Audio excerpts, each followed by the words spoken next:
El siguiente segmento tiene contenido o opinión. La entrevista en A Primera Hora. Analizamos los hechos del momento junto a sus protagonistas. Muy bien, 7:09 de la mañana, gracias por la sintonía, gracias por los mensajes, por continuar justamente con nosotros. Ya mismo Jimmy Candel Soto, asambleísta, presidente de la Comisión de Educación de la Asamblea Nacional. Luego estaremos dialogando con un profesional de la medicina, un médico, para hablar de algunas recomendaciones en el ámbito justamente de las articulaciones. Y después Andrés Arauz, candidato a la presidencia de la República por la Alianza UNES. Esperamos contar con vuestra generosa sintonía. Antes, vamos a hablar sobre la evolución del proceso a través del cual se vinculó al alcalde metropolitano Jorge Yunda, a la actual secretaria de Salud del Distrito Metropolitano de Quito, la doctora Jimena Barca, a la coordinadora técnica de la Secretaría de Salud, la científica Linda Guamán, en este proceso sobre presuntas irregularidades en el contrato para la adquisición de pruebas para la detección de contagios de COVID-19 en el Ecuador, en la capital de la República. Esto fue el año pasado. Fruto de esto, se había vinculado al exsecretario de Salud del distrito, Lenny Mantilla, que entiendo no ha sido localizado, está prófugo, y sobre él pesa justamente una orden de prisión preventiva. Pero hablemos sobre el caso de Jimena Barca. Yo me había expresado hace algunas semanas, había expresado mi extrañeza por la vinculación de Jimena Barca y de Linda Guamán. Primero por la trayectoria de ambas. Son mujeres que tienen una gran trayectoria en el mundo de la ciencia, en el mundo de la academia, y después porque ellas no firmaron el contrato.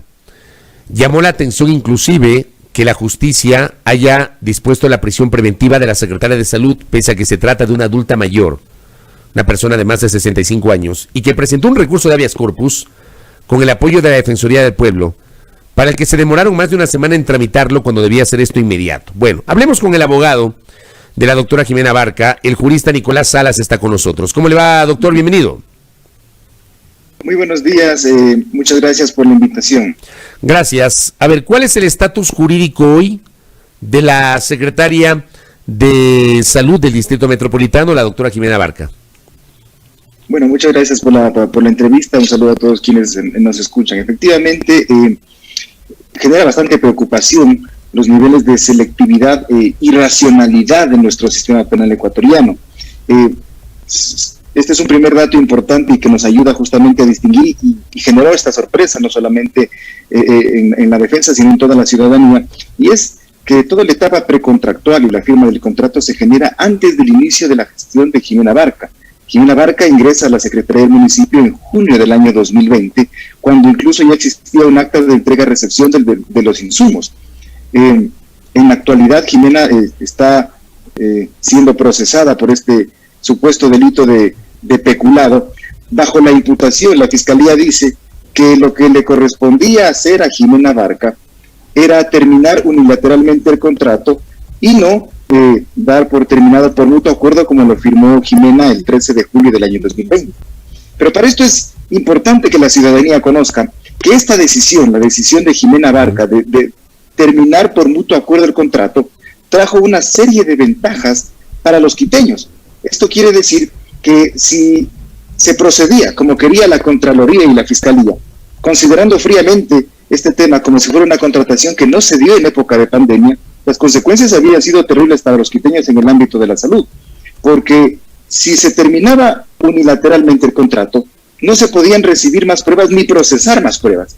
Y hay que recordar que nos encontrábamos en la primera ola de la pandemia en la ciudad de Quito, llegando a los picos más altos. ¿Qué permitió que esta primera ola se estabilice y luego pueda descender? Que esto ya se encuentra, esta información está ya ingresando al expediente a través de testimonios de epidemiólogos, por ejemplo. Esto logró que esta ola empiece a bajar, se estabilice en primer lugar y empiece a bajar. Y esto se traduce en que en menos muertes en la ciudad de Quito. Y esto está demostrado científicamente. A ver, pero más allá de eso, más allá, digamos, de esta consecuencia que usted le está explicando, yo le pregunto, ¿debía terminar unilateralmente o no el contrato? No, Aquí hay 4 razones muy puntuales. La primera, que es una razón jurídica. La ley de ayuda humanitaria para combatir la crisis sanitaria derivada del COVID-19 establece una disposición 19ª que las entidades contratantes, refiriéndose a las entidades estatales, no iniciarán procesos de terminación unilateral de contratos cuando existan valores pendientes de pago. ¿Qué quiere decir? Que en lo jurídico, que en lo legal, la Secretaría de Salud estaba impedida de terminar unilateralmente el contrato. La razón epidemiológica, la que me quedó de recibir también, un criterio bioético también en esto, el principio de no maleficencia que se conoce en la bioética, y también el criterio científico sobre las pruebas. Las pruebas, como tanto has dicho, las pruebas no son chimbas. A ver, permítame por favor, doctor, me dicen que ya estamos enlazados con Santo Domingo. Gracias, buenos días a Santo Domingo de los Áchilas. Ya estamos con nuestro canal Majestad Televisión, justamente allá en Santo Domingo. Estamos dialogando ahora mismo en nuestro programa en la primera hora, haciendo un análisis sobre la situación jurídica de la Secretaria de Salud del Distrito Metropolitano de Quito, Jimena Barca, con el doctor Nicolás Salas, quien patrocina su defensa. A ver, usted invoca la ley de apoyo humanitario, pero voy a insistir en la pregunta. Cuando se detectaron las supuestas irregularidades en el contrato para la adquisición de las pruebas de COVID, ¿alguien dispuso que había que terminar unilateralmente el contrato o no? ¿Por qué la Fiscalía sostiene que había que terminar unilateralmente el contrato? Esa parte no la tengo clara. A ver, la Fiscalía, para realizar la vinculación a Jimena Barca, toma como uno de sus fundamentos un informe con indicio de responsabilidad penal emitido por la Contraloría General del Estado. Y este análisis que realiza la Contraloría General del Estado es un análisis que al parecer es abstraído de la realidad, porque lo analizan como si se tratara de un contrato que no se realizó en época de pandemia, e incluso olvidando la norma jurídica a la que me acabo de referir. Como defensa hemos solicitado que la Contraloría se pronuncie si para realizar su informe, en el que incluye el nombre de Jimena Barca, efectivamente se tomó en consideración esta disposición 19ª de la ley. Y la Fiscalía, digamos, un poco ciegamente, solamente toma este parámetro sin considerar que todas estas otras razones epidemiológicas, bioéticas y el mismo criterio jurídico. Entonces, el tema es que si se declaraba terminado el contrato de manera unilateral, habían serias consecuencias, no solo en el tema de la salud, sino incluso jurídicas y también que perjudicaban a los criterios. Esto habría llevado tal vez a un proceso, a un juicio, donde se habría tenido después que indemnizar al contratista y todo lo demás. A ver, pero entonces, insisto, para salir un poquito del tema de la conveniencia de mantener el contrato, no quiero enfocarme en eso, sino en la parte jurídica, porque yo creo que esto se resuelve en derecho, y en derecho es obviamente la rama en la cual usted se desenvuelve. En derecho, entonces, no había manera jurídica de terminar unilateralmente el contrato como planteaba la Contraloría. Efectivamente, no existe forma jurídica, está la ley de ayuda humanitaria. Esto no se considera por parte de Contraloría y Fiscalía. De acuerdo. ¿Qué otros argumentos jurídicos usted puede añadir a este argumento que usted está señalando? Efectivamente, ya en el aspecto no solo jurídico, sino técnico-legal, la Fiscalía maneja teorías del caso, hipótesis de acusación totalmente contradictorias. Hay que recordar que en este caso, en un primer momento, cuando existieron unas personas procesadas hace algún tiempo, la idea de la Fiscalía era que existía sobreprecio. Primera idea de la Fiscalía. La segunda idea de la Fiscalía era que las pruebas eran supuestamente chimbas, como se empezó a difundir en los medios. Cuando se da esta segunda vinculación, donde se vincula a Jimena Barca, a Lindo Guamán, al alcalde de Quito y a otras personas más, la teoría del caso de Fiscalía cambia. Y ahora lo importante ya no es el supuesto contrato con sobreprecio, el tema de que las pruebas sean chimbas, sino que ahora el tema es por qué no se declaró terminado unilateralmente el contrato. Esto en lo jurídico es absolutamente contradictorio, porque el delito de peculado se debe consumar en un momento y el delito de peculado no puede estar consumándose en el tiempo durante todo un contrato. Ese es un tema irracional en lo jurídico. Entonces, si efectivamente para la Fiscalía en un primer momento había un momento de consumación de la infracción y ahora hay otro momento de consumación de la infracción, quiere decir que hay teorías contradictorias en este caso. A ver, le voy a pasar a trasladar a usted, doctor Nicolás Salas, un mensaje que recibo, que me dicen acá: la terminación del contrato es por incumplimiento. O sea, eso se debía hacer. La ley de apoyo humanitario, me dicen, no aplica por incumplimiento y este artículo lo están interpretando. Esto me acaba de escribir un oyente. Me gustaría su comentario sobre esto. Claro que sí. Hay que recordar que cuando Jimena Abarca asume la Secretaría de Salud, existía un acta de entrega-recepción del contrato.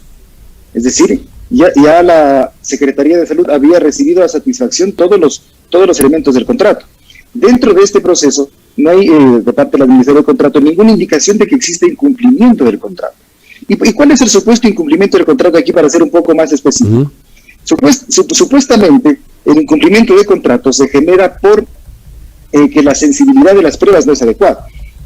Lo que ha pasado en el proceso en estos días, específicamente una versión de un epidemiólogo totalmente calificado y que tiene un título de PhD, le ha dicho a la Fiscalía, la sensibilidad no es el factor más importante en una prueba aeretelando, sino la cantidad de falsos negativos. Es decir, que efectivamente las pruebas servían y cumplían totalmente su función de permitir a la Secretaría de Salud y a los quiteños conocer y preverse respecto al tema de la pandemia.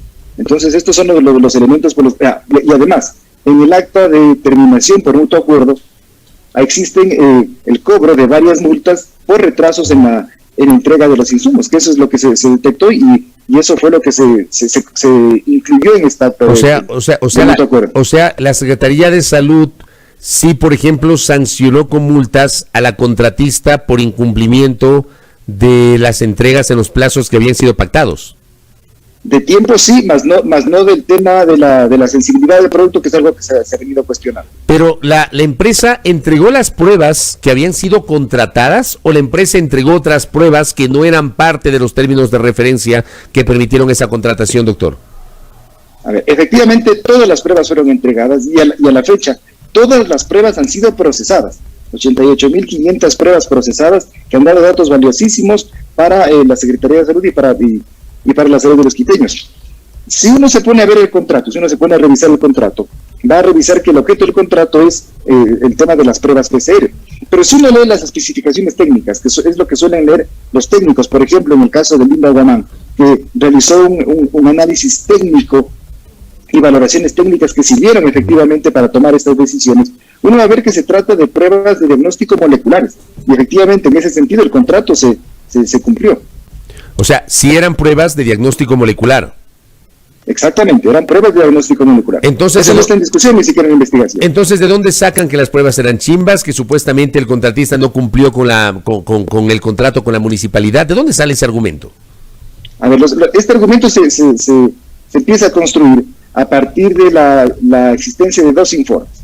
Un informe de la Universidad de las Américas y un informe de SIGNAP, donde el tema de la sensibilidad, ¿no es cierto?, tiene valores menores a los que se han establecido en el contrato. Justamente, ante la existencia de estos dos informes, el de la Universidad de las Américas y el de SIGNAP, que ahora se están cuestionando fuertemente en el tema de método científico en esta investigación, aparece un informe de KTC, que es más o menos para que la ciudadanía entienda, es como la contraparte del ARCSA en Corea, una entidad calificadora efectivamente, y que certifica que la sensibilidad de estas pruebas es adecuada. En base a esta evaluación, en base a lo que indique este laboratorio, la Secretaría toma una decisión, porque hay dudas razonables respecto a los otros dos informes, el informe de la UTLA y el informe de SINAP. Hay un tercer informe de una entidad que sí se encuentra, digamos, debidamente calificada, y esto permite tomar una decisión adecuada. No es que la decisión de continuar de terminar el contrato de mutuo acuerdo es una decisión arbitraria, se toma en base a evidencia científica. Correcto. Vamos al caso de Jimena Abarca. Jimena Abarca ha sido vinculada y sobre ella hay una orden de prisión preventiva. ¿Cuál es el estatus jurídico hoy de Jimena Abarca? ¿Está detenida? ¿Está detenida o qué? Actualmente Jimena no se encuentra detenida, tiene una orden de prisión preventiva vigente. Lo sorprendente aquí es que desde el día 16 de febrero que se dio la vinculación de Jimena a este proceso penal, han transcurrido más de 22 días desde que se presentó el recurso de apelación y la Corte Provincial todavía no conforma la sala penal de jueces que van a conocer el recurso. Correcto, o sea, no está en firme la orden de prisión preventiva. Claro, no está en firme todavía porque hay un recurso de apelación que no ha sido evacuado. Que no ha sido evacuado todavía. Esperamos que se dé lo más pronto posible, porque aquí efectivamente la idea es que se pueda defender en libertad, que es el derecho de cualquier persona, ¿Y con mucho más de una persona que no ha cometido un delito. ¿Y con qué argumento le negaron el recurso de habeas corpus? Que fue, a ver, primero me extrañó y yo sí lo publiqué en mi cuenta Twitter. Lamentablemente yo suscribo sus palabras. Cuando usted al inicio de esta entrevista habla de la selectividad de la justicia, yo en este espacio he sido muy crítico sobre eso. Entiendo que hay unos plazos cerrados, creo que son 24 horas para tramitar o para convocar a la audiencia de habeas corpus luego de que se presenta la solicitud, y acá se demoraron más de una semana. Efectivamente, 9 días en los que no se dio la audiencia del habeas corpus, y esto determina que, claro, esto no pasa a ser un tema prioritario para la justicia, pero realmente cualquier caso es un tema prioritario para la justicia, y así lo establece la Constitución, la Ley de Garantías Jurisdiccionales y Control Constitucional. 24 horas es el plazo razonable, estamos hablando de la libertad de una persona. ¿Por qué le negaron el habeas corpus? Bueno, básicamente por temas eminentemente, o para hacer una lectura eminentemente legal del tema, y resulta que el habeas corpus exige en los operadores de justicia no una lectura cerrada del texto de la ley, si se ha cumplido o no ciertos parámetros, sino exige una lectura de carácter constitucional. Y más que esto, la Corte Interamericana de Derechos Humanos y sus decisiones, que hacen parte del ordenamiento jurídico ecuatoriano, que son obligatorias, de obligatoria aplicación, establecen parámetros para la prisión preventiva que son los de necesidad y proporcionalidad. Regresando un poco al tema de la orden de prisión preventiva, me extrañaba bastante ahora que estoy revisando el por qué se ordenó la prisión preventiva, que la Fiscalía no haya considerado justamente el parámetro de necesidad y proporcionalidad. La Fiscalía tenía que argumentar en la audiencia de formulación de cargos por qué cualquier otra medida distinta a la prisión preventiva es insuficiente en el caso de Jimena Barca. Y esto no sucedió en la audiencia. La proporcionalidad, ¿por qué esta medida es proporcional? ¿Por qué tratar de manera distinta, de manera selectiva a Jimena Barca, cuando otros procesados sí se pueden defender en libertad, sí pueden acudir a las diligencias, presentar elementos de convicción, y a Jimena Barca, justamente por esta orden de prisión, no lo pueda hacer?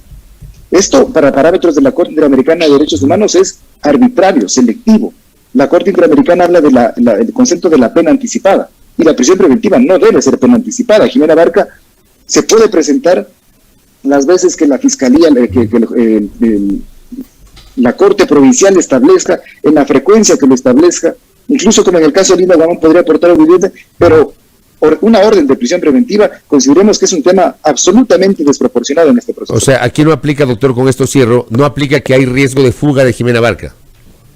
Claro, el parámetro técnico es los riesgos procesales. En este caso, ¿cuál es el riesgo procesal de que Jimena Barca huya cuando ha rendido 3 veces su declaración en Fiscalía? ¿Cuál es el parámetro de que ella si sigue siendo funcionaria pública, si tiene un lugar donde vivir? Por muchos menos argumentos que esto, a muchas personas les dan medidas alternativas a la prisión preventiva. Aquí lo que no se entiende es la desproporcionalidad y la falta de argumentación de Fiscalía y de la función judicial para ordenar una prisión preventiva. Lo que se pide aquí es la defensa en libertad. Correcto, doctor. Me queda clara la postura suya y de su defendida en este tema, y obviamente estaremos atentos a la evolución de este caso. Le agradezco por el tiempo, doctor. Que tenga un buen día.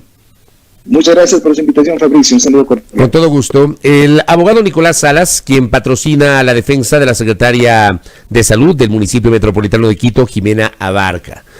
Y solamente para cerrar este tema, yo ratifico lo que siempre digo en este espacio. Aquí, algún día, debe eliminarse este concepto de la selectividad, que hay procesos que deben seguir, hay gente que debe ser sancionada con la presentación de las pruebas. Aquí en el Ecuador sí respetan los derechos jurídicos de las personas que están siendo investigadas. Aquí no se entiende que no es lo que sabes o presumes, sino lo que puedes probar. Y en el derecho penal hay que probar los delitos. Luego, el derecho a la defensa, el debido proceso y la presunción de inocencia. Que alguna vez se respete esto, sin que a mí no se me ocurriría jamás, y lo he dicho en varias ocasiones, decir que tal o cual persona es culpable o inocente. No lo hice antes, no lo hago hoy, no lo haré mañana. Pero sí demando el respeto irrestricto a los derechos que tienen las personas que están siendo investigadas para defenderse y que la justicia no sea selectiva. 7:28 en la primera hora.